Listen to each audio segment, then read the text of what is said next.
11ª lección de Mariología. Oremos.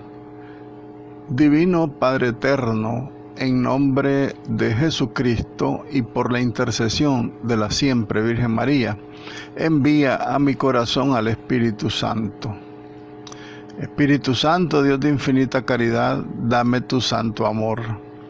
Espíritu Santo, Dios de las virtudes, conviérteme. Espíritu Santo, fuente de luces celestes, disipa mi ignorancia. Espíritu Santo, Dios de infinita pureza, santifica mi alma. Espíritu Santo, que habitas en mi alma, transfórmala y hazla toda tuya.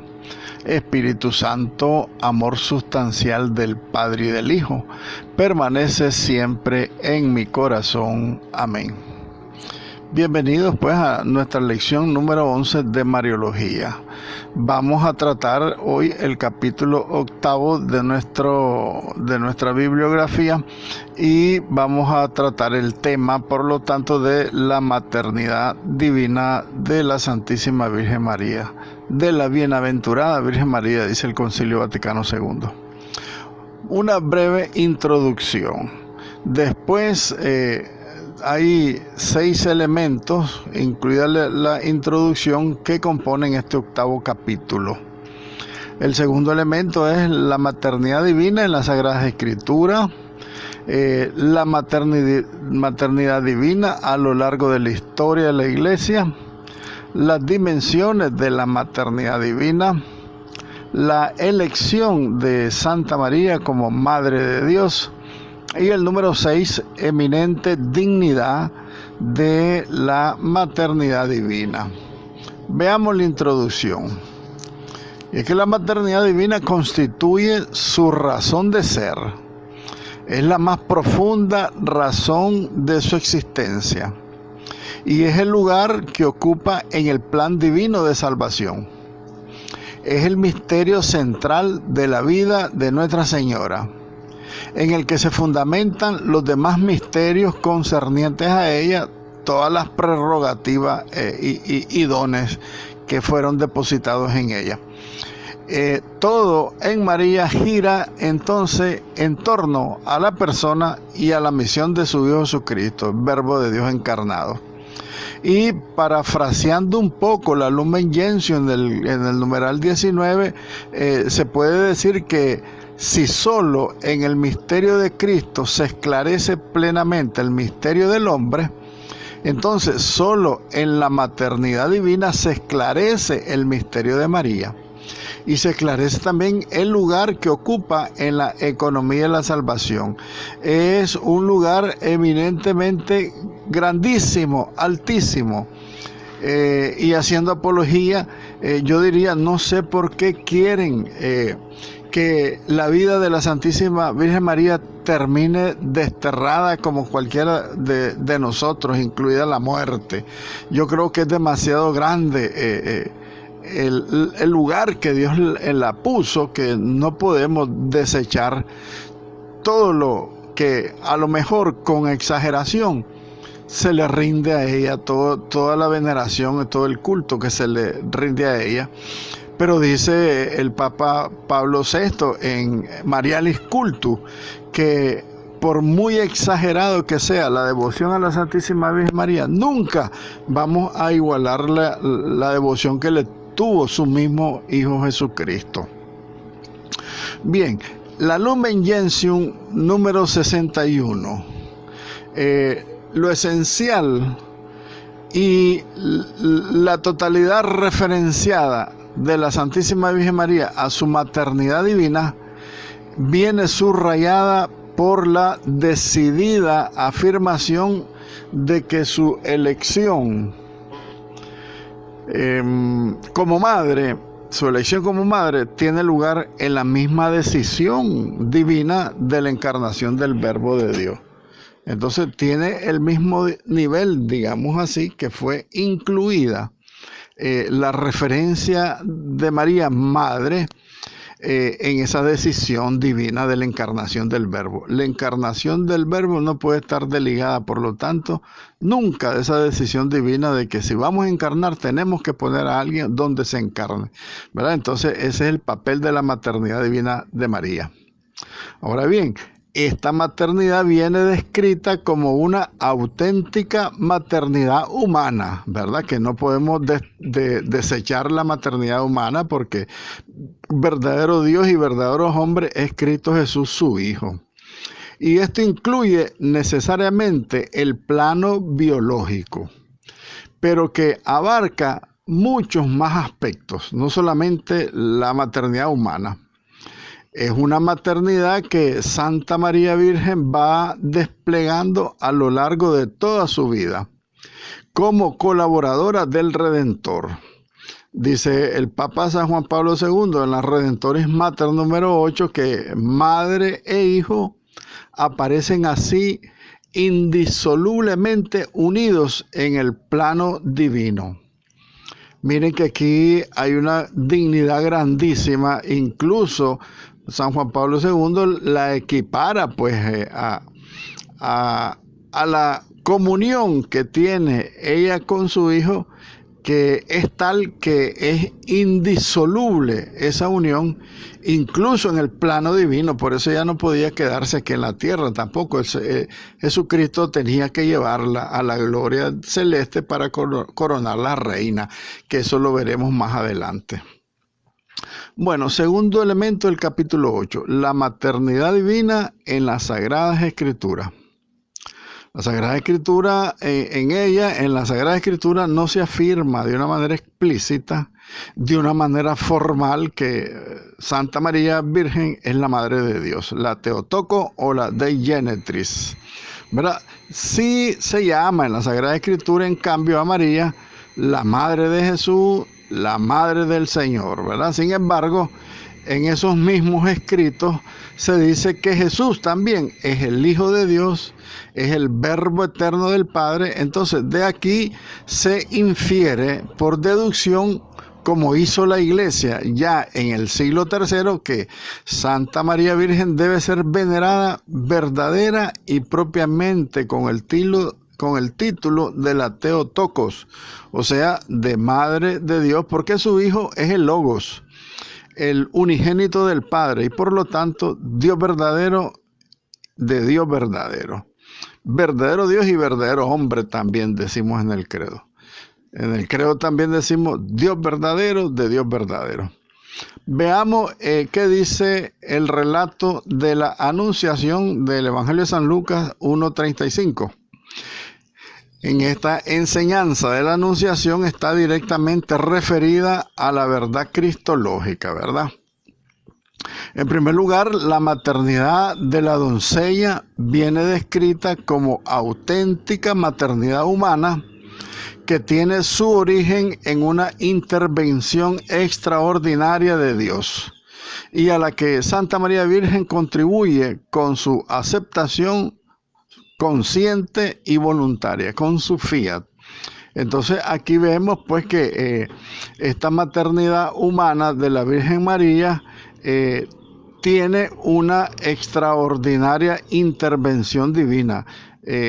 La virginidad es constituida en todos los frutos que pueda dar una virginidad consagrada al Señor.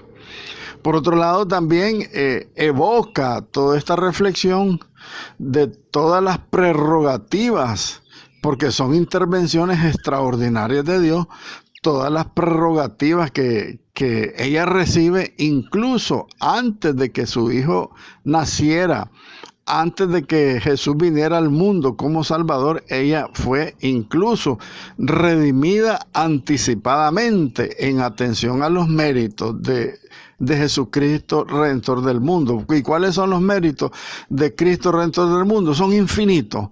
Y la infinitud de los méritos de la pasión y muerte de Jesucristo trasciende el tiempo, porque es eterno.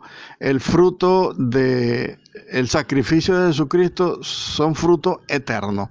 Abarcan el pasado, el presente y el futuro.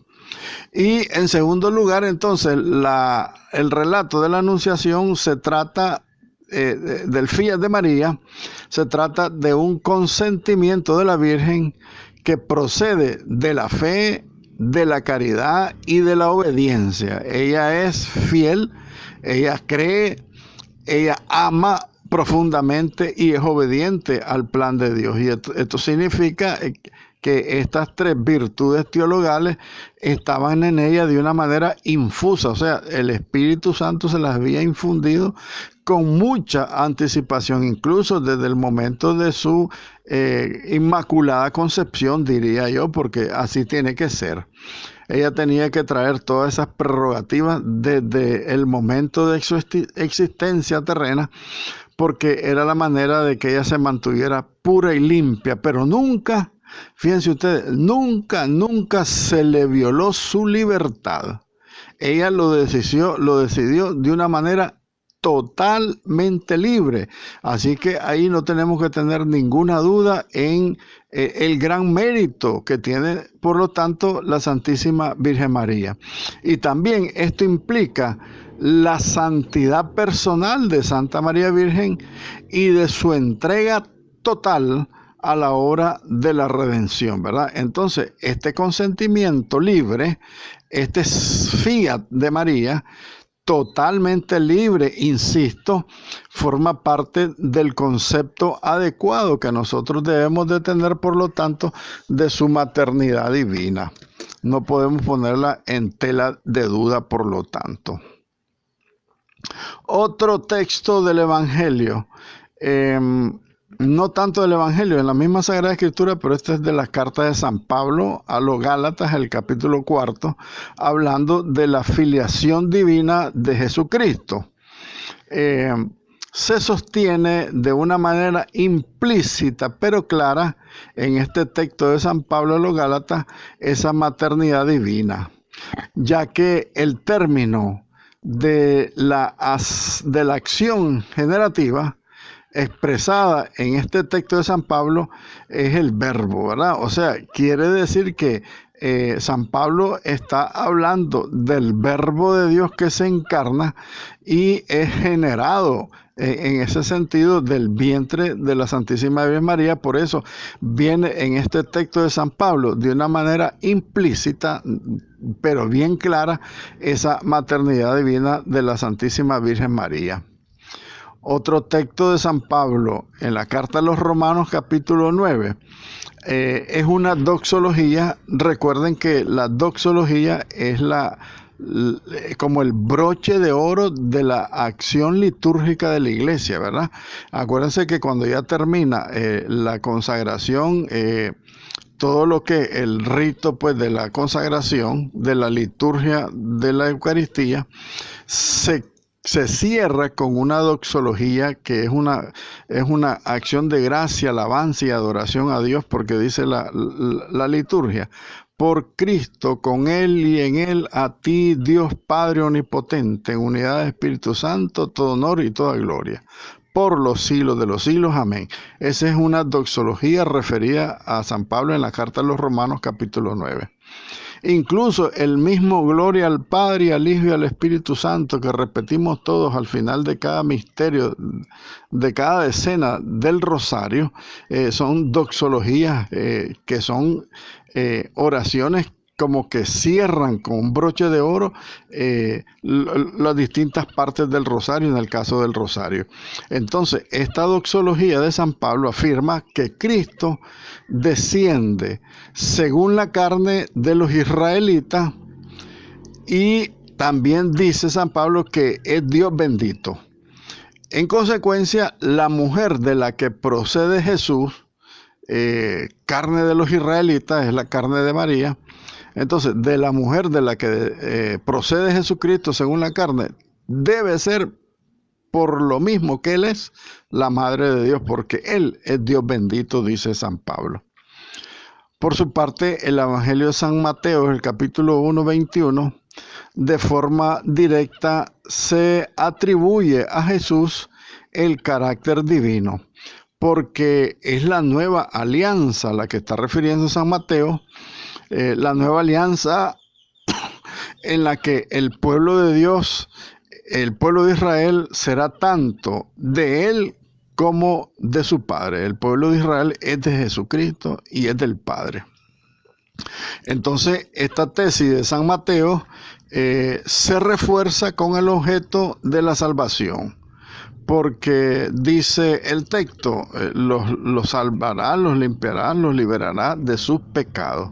Entonces, estas palabras que reiteran indirectamente la divinidad de Jesucristo, pues en el mundo religioso judío, esa potestad solamente le corresponde a Dios, y es uno de los temas por los cuales acusan a Jesús, que se dice Dios y que Él perdona pecados.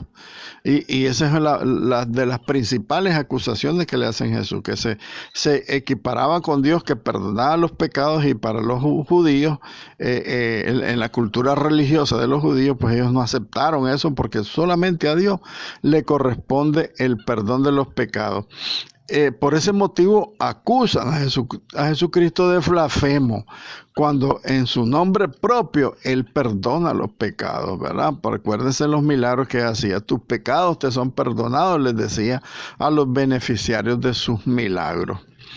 El Evangelio de San Lucas, por su parte, en el capítulo 1:43, la palabra Señor, Kyrios, que dice San Lucas, se aplica a Dios y no solamente al Mesías. Basta comprobar el inmediato contexto en el que se expresa esta palabra Kyrios para constatar que este término Kyrios tiene un sentido verdaderamente divino y que se le aplica a Jesucristo. Por lo tanto, Jesucristo es Dios. María, por lo tanto, es la Madre de Dios. Un tercer elemento de este capítulo 8 es la maternidad divina de la Santísima Virgen María a lo largo de la historia de la Iglesia. ¿Cómo se ha venido desenvolviendo pues este concepto que tenía que ya con claridad pues el pueblo de Israel y la iglesia naciente, mejor dicho, desde sus inicios, pues cuando a ella los discípulos la veneraban según la tradición, y que ellos acudieron donde ella cuando ella iba a pasar en su trance de este mundo al cielo a través de su asunción. Entonces veamos la maternidad divina de María a lo largo de la historia de la iglesia. Desde el comienzo mismo de la predicación apostólica, se ha afirmado con toda claridad que María es la madre de Jesús y en consecuencia es madre del Hijo de Dios. En las primeras confesiones de fe, en los primeros credos, ya se recoge la afirmación de que Jesús es el Señor. Poco después serán más explícitas los símbolos de los apóstoles, ampliándose en primer lugar hacia la afirmación de la Santísima Trinidad. En segundo lugar aparece el modo de la encarnación del Hijo de Dios, y aquí entonces entra en juego la función materna de la Santísima Virgen María. Entonces incluso el credo mismo, con un gran contenido mariológico en la referencia que se hace al Hijo de Dios, Dios de Dios, luz de luz, Dios verdadero de Dios verdadero, ¿verdad? Engendrado, no creado. Muy bien, ahora bien, desde el siglo II, precisamente para afirmar frente a los gnósticos y a los docetas la verdadera y real humanidad de nuestro Señor Jesucristo, la Iglesia insiste en la realidad de la maternidad de Santa María Virgen. Y por su parte, por ejemplo, San Ignacio de Antioquía, San Justino, San Ireneo y Tertuliano recalcan que el Señor fue engendrado y que nació verdaderamente de Santa María Virgen. El rechazo del valor de la materia por parte de los gnósticos les llevará a negar que Cristo hubiera tomado realmente algo del cuerpo de la Virgen, porque los docetas, los gnósticos, rechazaban entonces la humanidad de Cristo. Ellos solamente decían que era Dios y que estaba de una manera escondida, que ciertamente era Dios, pero también era verdadero hombre. Entonces ellos rechazaban que se hubiera encarnado, que hubiera tomado carne de la Virgen, porque Él era Dios. Y según ellos no podían, ¿verdad? Entonces, por lo tanto, se negaba con estas doctrinas gnósticas y docetas, estas herejías más que doctrinas, se negaban pues una auténtica maternidad humana de la Santísima Virgen María hacia su Hijo Jesucristo. Por su parte, los docetas, el docetismo gnóstico, manteniendo la realidad humana de Jesús, negó su realidad corporal. ¿Ve? Entonces, unas herejías todas raras. Aceptaban la humanidad, pero rechazaban su realidad corporal.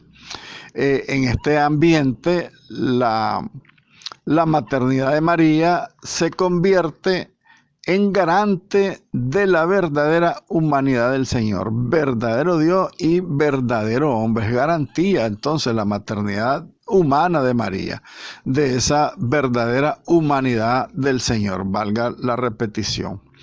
Y puesto que el Señor es el Cristo, es decir, el Mesías davídico esperado, entonces no se trata solo de garantizar su verdadera humanidad, sino que también su ascendencia davídica, porque recuerden que Dios mismo le prometió a David que iba a tener una descendencia eterna a David. Entonces ahí también se cumple con la misma maternidad divina de María, la ascendencia de David, pues, que desciende del rey David, del reinado de David. Por su parte, los padres de la iglesia, estos que mencionamos en primer lugar, ¿verdad? San Ignacio, San Justino, San Ireneo, Tertuliano, etcétera, ellos insistirán en la verdadera maternidad, teniendo en primer plano la realidad natural y biológica de Jesucristo. Jesucristo fue verdadero hombre, que es lo que negaban los docetas en primer lugar, ¿verdad? Y recuerden los pasajes donde Jesús le dice a los discípulos que no le creen que es Él. Tienen algo de comer, le dice, se les aparece y ha resucitado. Y Él se pone a comer, demostrando su divinidad por un lado, pero su realidad humana, carnal, biológica, ¿verdad? Entonces, la partícula ex del símbolo ex natus ex virne, nace de la Santísima Virgen María, tiene una gran importancia por eso con los padres de la iglesia, ¿verdad? Pronto se formula directamente con la expresión Theotokos de Orígenes, y se trata de un título que tiene su origen en Egipto. El Theotokos aparece en la primera oración mariana, Subtuum Presidium, del siglo III o el siglo IV, y que reviste una gran importancia teológica, porque la Theotokos pues significa pues la madre de Dios. Theo, Dios, tokos mater, ¿verdad? La madre de Dios.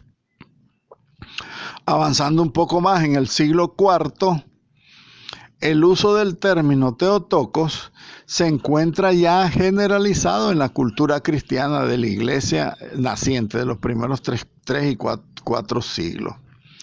El Concilio de Nicea, que es clave para la definición del dogma de la divinidad y humanidad verdadera de Cristo, en este Concilio de Nicea, en el año 325, se afirmó la fe de la perfecta divinidad del Verbo de Dios y de la verdadera humanidad de Cristo contra el error también de Arrio.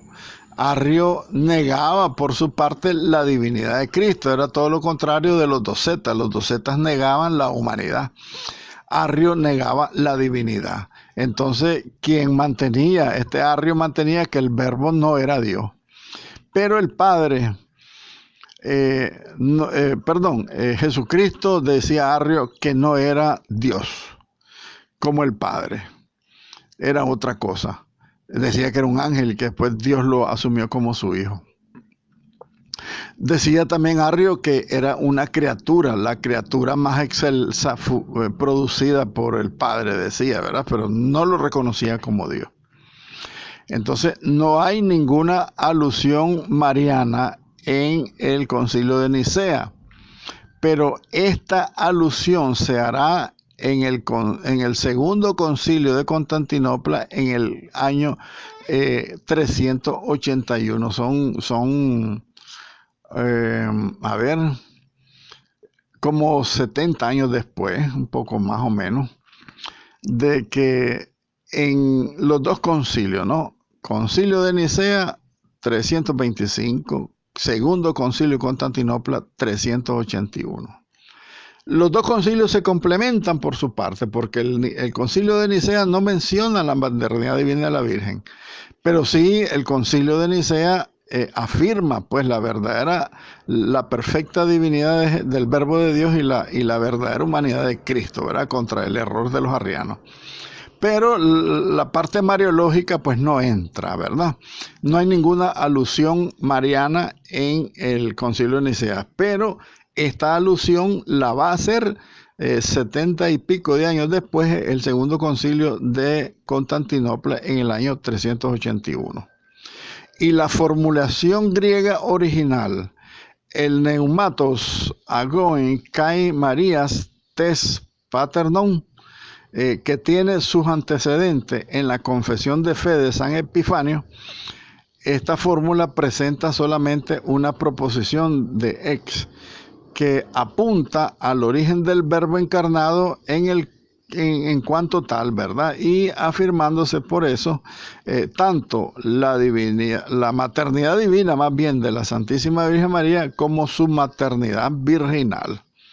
Maternidad divina y maternidad virginal, ¿verdad? Porque todos estos grandes teólogos, los padres de la Iglesia, pues profundizaron de tal manera la Sagrada Escritura y la revelación y la misma tradición de la Iglesia que ellos reafirmaban pues y dejaron reafirmado para la posteridad de la historia de la Iglesia pues todas estas grandes verdades teológicas que son las que nos sostienen en nuestra fe.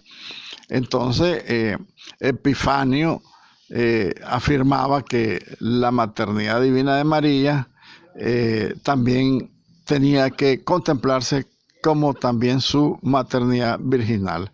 Entonces, tanto terminológicamente como conceptualmente, los términos y los conceptos mariológicos, la maternidad de Santa María Virgen está explícita y está universalmente profesada por la Iglesia desde el siglo IV. Comenzando entonces, digámoslo así, de una manera más concreta, aunque no negada, sino más concreta desde el 381 de Constantinopla, que sin embargo, pues la Iglesia nunca la negó. Por supuesto que nunca la negó todos estos anteriores 400 siglos. Fueron los santos padres que fueron purificando pues el concepto y la terminología pues de esta maternidad de la Santísima Virgen María.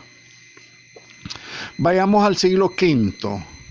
En el siglo V la cuestión se agita entre las escuelas de Alejandría y de Antioquía y estrictamente hablando se centra en cómo concebir en Cristo la unidad de las dos naturalezas. Se les hacía difícil, acuérdense que la misma cultura, la misma ciencia, la misma investigación teológica no estaba tan desarrollada como está hoy. Entonces, todo esto fue una cuestión que agitaba pues las discusiones, las ponderaciones, las reflexiones teológicas, más que contrarias, sino ir purificando, ir profundizando esta gran verdad. Entonces, en estas escuelas de Alejandría, de Antioquía, se viene analizando cómo concebir, cómo definir, cómo conceptualizar, cómo usar una terminología para comprender que en Cristo existe la unidad de las dos naturalezas, naturaleza humana y naturaleza divina. Y en consecuencia se manifiesta todo esto en el uso, ¿sí?, de la comunicación de idiomas, ¿verdad? En efecto, por ejemplo, Santa María es llamada Madre de Dios no por general a la naturaleza divina de Dios, porque por supuesto no lo generó, sino por haber engendrado su naturaleza humana. María engendra la naturaleza humana que asume el verbo de Dios, que ya es de naturaleza divina. Entonces, esta naturaleza humana, la cual está unida al verbo en una unidad de persona. ¿Qué quiere decir unidad de persona? La persona es una, la segunda persona es la Trinidad. Esta persona adquiere, aparte de su naturaleza divina, que la tiene ya por esencia misma de su ser, él asume en el tiempo una humanidad que la toma de María. Entonces, por lo tanto, es una sola persona y en dos naturalezas. Eso costó mucho, pues, en el estudio teológico de los padres de la Iglesia del siglo V, para poder, pues, llegar a una sola y misma definición dogmática. Probablemente en el año 428 del siglo V, en diciembre, Proclo es un historiador, es un teólogo, un padre de la Iglesia del 446, él pronuncia en la Catedral de Constantinopla un sermón en honor de Santa María Virgen, al que asiste Nestorio. Acuérdense que Nestorio fue patriarca de Constantinopla. Nestorio era también un hereje, se convirtió en hereje, aunque era obispo. Entonces, en este sermón, Proclo llama Theotokos a la Santísima Virgen María, no tanto para exaltar su gloria, sino que para afirmar que Cristo nació de ella. Este Cristo que nació de ella, que es Dios con toda verdad. Así lo entendió también Nestorio, para el cual María puede ser llamada Antropotokos, o sea, la madre del hombre Cristo. Cristotokos,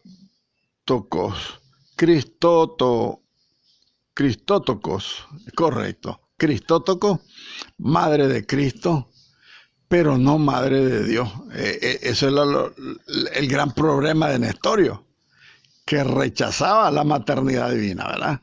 Él mantenía Antropotokos, la madre del hombre, Cristo.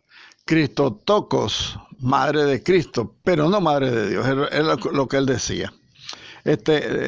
Según él, pues Cristo, hablando con rigor, no es Dios, sino un hombre unido en forma especial a Dios.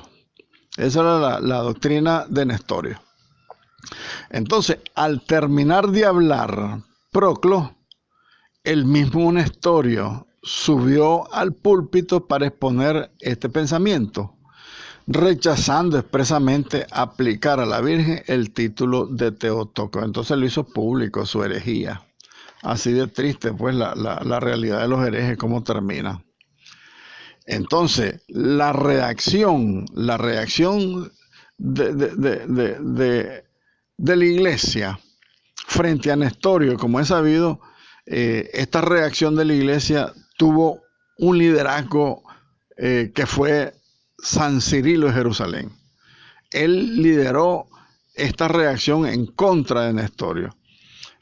San Cirilo era patriarca de Alejandría. Alejandría, que era la sede tan frecuentemente enfrentada con Constantinopla. Y de las cartas cruzadas entre Cirilo y Nestorio, tiene particular importancia la segunda carta de Cirilo a Nestorio, que fue escrita entre los meses de enero y febrero del año 430, en la que se expone el fondo teológico de la cuestión. Estamos hablando de San Cirilo de Jerusalén, que es San Cirilo, patriarca de Constantinopla. Él plantea entonces esta exposición de fondo de la problemática que planteaba Nestorio, que decía que Cristo no era Dios, y más bien que María no era la madre de Dios, sino que María era la madre del Cristo hombre. Entonces, aparece netamente cristológico, este concepto que hace San Cirilo a Nestorio. Ahora bien, en el año 430, un símbolo reunido en Roma por el Papa Celestino aprueba un sínodo, dije un símbolo. Hay un sínodo en el 430, un sínodo de los obispos en Roma. En este sínodo, el Papa Celestino aprueba la doctrina de San Cirilo y rechaza la doctrina de Nestorio, 430. Estamos hablando entonces, sí, en la misma época que estaba la discusión en contra de Nestorio, pues de San Cirilo. El Papa Celestino reafirma la doctrina de San Cirilo y rechaza a Nestorio. Ese mismo año, el 430, San Cirilo reúne también un sínodo en Alejandría, el cual aprueba la tercera carta suya, la tercera carta de Cirilo a Nestorio, que fue en el noviembre del 430. Y los 12 anatemas que ahí se contienen, ¿verdad? Todos los anatemas, o sea, toda la herejía promulgada por Nestorio, pues San Cirilo la destruye en el sentido que aprueba ese mismo sínodo que convocó San Cirilo en Alejandría, aprueba la doctrina de San Cirilo y en contra de Nestorio, que tiene sus 12 anatemas, ¿verdad? Ahora, por su parte, el Concilio de Éfeso, en el 431, estamos hablando un año después de todas estas cartas que van y vienen de San Cirilo a Nestorio, aclarándole la verdad. Al año siguiente se convoca el Concilio de Éfeso, que este Concilio de Éfeso es clave en la doctrina de la Theotokos, de la Madre de Dios. Este Concilio de Éfeso del 431 trata la cuestión cristológica. En el tema de la cristología, trata el uso del título de Theotokos y se aprueba en este concilio la segunda carta de San Cirilo a Nestorio. O sea que como fueron 3 cartas, todas estas cartas que se estaban enviando ellos, el concilio aprueba la segunda carta. Y ya el Papa San Celestino había aprobado la tercera carta, ¿verdad? Y se condenan todas estas respuestas que daba Nestorio para contradecir con esas 12 anatemas, para contradecir la doctrina pues de San Cirilo, que era la voz que guiaba pues la defensa de la maternidad divina de la Santísima Virgen María. Entonces, en este concilio de Éfeso no se redactó una nueva profesión de fe, sino que se insistió en la fórmula de fe del concilio de Nicea, que recuerden que el concilio de Nicea fue en el año 325, estamos hablando de más de 100 años después. Se reafirma entonces la fórmula de fe del concilio de Nicea, que Cristo es verdadero Dios, verdadero hombre, y que fue engendrado de María, su naturaleza humana, pero que él también era de naturaleza divina y una sola persona. Y María es la madre de la persona de la Santísima Trinidad, la segunda persona de la Santísima Trinidad, que toma naturaleza humana. Por eso, entonces, los teólogos y el magisterio posterior al concilio de Éfeso siempre han recurrido a la fórmula de este concilio de Éfeso para afirmar que María es madre de Dios. Ahora bien, bajo el aspecto doctrinal, la cuestión de la maternidad divina de María está relacionada con la cuestión cristológica de la unidad de Cristo, la unidad de Cristo, una sola persona en dos naturalezas, la divina y la humana. Sin embargo, no se la puede considerar como un corolario sin más de la cuestión cristológica. María no es un adorno o un complemento de la teología cristológica.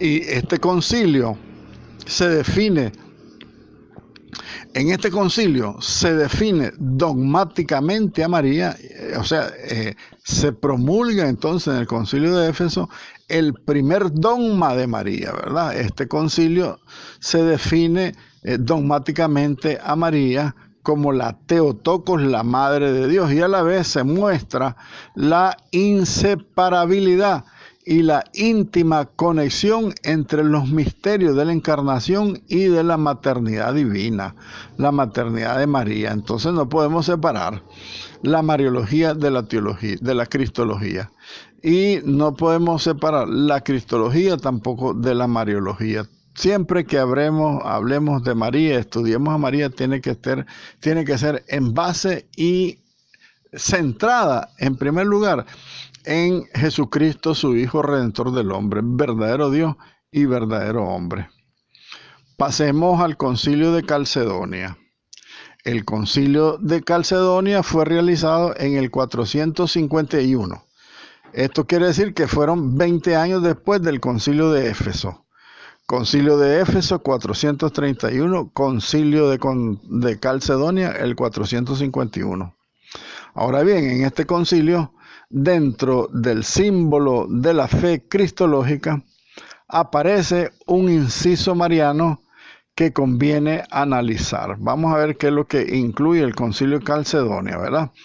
Este texto sintético y aparentemente repetitivo de los concilios, estos concilios anteriores, adquiere una nueva maduración en este Concilio de Calcedonia. En primer lugar, en Calcedonia se declara abiertamente los dos nacimientos de Cristo. Uno de Dios, ¿verdad? Uno de Dios Padre, antes de todos los siglos. Y otro nacimiento en el tiempo, que nace de Santa María Virgen. Además, se nos da la clave interpretativa del término Theotokos en Calcedonia. Porque, por ejemplo, en Éfeso indica la maternidad en sentido propio, en Calcedonia significa la maternidad en sentido verdadero, por cuanto los monofisitas hablaban de la carne de Cristo como carne celestial, fruto de la obra del Espíritu Santo, y por lo tanto que la maternidad de María no era verdadera. Así entonces el título de la Virgen en Calcedonia expresa una condición de la madre en sentido verdadero, en sentido veraz, contra esta equivocada interpretación de los monofisistas de que la virginidad de la madre en la encarnación es la prueba evidente de que la carne en la unión o es de naturaleza celestial o no está absorbida por la divinidad. Y en todo caso es obra del Espíritu Santo. En conclusión, miren qué interesante, esto lo vamos a reflexionar, ¿oyeron? Vamos a reflexionarlo. Terminemos de leer el texto. En conclusión, dice, acerca de la doctrina proclamada en Calcedonia, podemos decir que manifiesta una evidente preocupación racional de profundizar y de aclarar la encarnación del Verbo y de la divina maternidad de María, siguiendo la reflexión teológica del Concilio de Éfeso. Miren qué interesante lo que dicen los monofisitas. Dicen los monofisitas que el Verbo de Dios no tomó carne de la Virgen María, porque como fue por obra del Espíritu Santo que la carne le vino del cielo. Grave error, ¿verdad? La naturaleza divina de Jesucristo significa de que María no tiene nada que ver con la maternidad divina. Pero dice Calcedonia que la madre En la encarnación, cuando le da carne al Verbo, es una prueba evidente de que la carne en la unión hipostática o es de naturaleza celestial, dicen ellos los monofisitas, o está absorbida por la divinidad, o sea, quitándole a la Santísima Virgen María todo derecho a ser llamada la Theotokos, la Madre de Dios. Repitamos, dicen los monofisitas, que la Madre en la encarnación es una prueba de que esta carne en esta unión al Verbo es de naturaleza divina, o si es de naturaleza humana, es inmediatamente absorbida por la naturaleza divina, o sea, quitándole todo derecho a la maternidad, porque Dios quiso venir al mundo de la manera más común y corriente, tomando un cuerpo humano, lo dirá San Pablo. San Pablo, siendo de condición divina, se rebajó a sí mismo y tomó la condición de nosotros, los hombres, la condición de siervo. O sea, se rebajó su divinidad para aceptar una humanidad, una naturaleza humana. Entonces esto no se lo podemos quitar, es un derecho que tiene la Santísima Virgen María de reclamar y de proclamarse la Madre de Dios, porque ella le dio carne. Lo que hace el Espíritu Santo en la Anunciación es cubrirla para que ella empiece a generar a su propio Hijo en la carne. Acuérdense que nosotros, cuando somos concebidos en el vientre de nuestra madre, inmediatamente Dios nos da su espíritu, nos da un soplo divino, un soplo de vida, un alma racional. Acuérdense que la alma de los animales no es racional, el alma nuestra es racional. Entonces, en el instante de la concepción del Hijo de María, no se le da un alma racional, sino que el mismo Hijo de Dios viene como la esencia misma de esa persona, que ella dará a luz 9 meses después.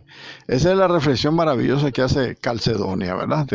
Y con esto pues cierra la reflexión teológica y reafirma por su parte también la reflexión teológica del Concilio de Éfeso, donde se define la maternidad divina, la Theotokos, ¿verdad?, de la Santísima Virgen María. Un segundo elemento del Concilio de Calcedonia, la formulación mariana del símbolo de Calcedonia. El símbolo quiere decir que en Calcedonia, en este concilio, hicieron la promulgación del credo también, porque hay muchos credos en la historia de los símbolos de los apóstoles. Hay muchos credos redactados. Entonces Calcedonia hizo su credo también. No es que hizo otro, sino fue perfeccionando el credo de los apóstoles. Entonces, esta formulación mariana que introduce Calcedonia en el símbolo de los apóstoles es la concreción dogmática de la doctrina contenida en el texto que leímos anteriormente de San Pablo a los Gálatas, aunque en él San Pablo haya omitido el nombre de la Santísima Virgen María, o más implícitamente aún en el Evangelio de San Juan capítulo 1, porque en ambas perícopas, en ambos textos, se expresa la encarnación del Verbo ya preexistente. Encarnación realizada históricamente en el seno de una mujer virgen de nombre María. Así dice el texto del Evangelio. Muy bien, avancemos un poco más. En el 553, el Concilio II de Constantinopla. En el Concilio VI, en el capítulo 6, de este Concilio de Constantinopla, se repite la doctrina de los dos nacimientos de Cristo y precisa que la Virgen es propia y verdadera Madre de Dios. Es una primera reseña que hace el Concilio de Constantinopla. Aquí vamos a continuar pues la próxima clase. Ave María, gracia plena, Dominus tecum. benedicta tui mulieribus et benedictus fructus ventris tui, Iesus. Santa Maria, Mater Dei, ora pro nobis peccatoribus, nunc et in hora mortis nostre. Amén. Los veo con esos vasos de agua y el café al lado. No sé si es un reto para que los tenga despiertos o sea, se pasan, man.